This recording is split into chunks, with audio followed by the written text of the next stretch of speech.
Ant trails leading to electrical appliances can be super annoying and even risky, so you gotta know how to handle them right away. Here's the deal.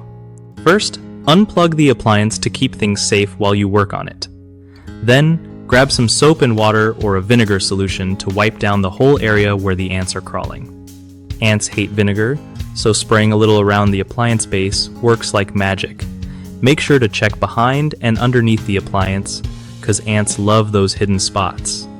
You can also use a bit of baking soda or chalk powder to create a barrier ants won't cross. Keep your kitchen super clean. No crumbs or spills, especially near your gadgets. If you spot a nest nearby, try to get rid of it with ant bait or call pest control if it's a big deal. Oh, and seal any cracks or gaps where ants might be sneaking in so they don't come back. One of the biggest mistakes people make with ant trails near electrical appliances is ignoring the problem until it gets worse, which can cause short circuits or damage. The fix is simple.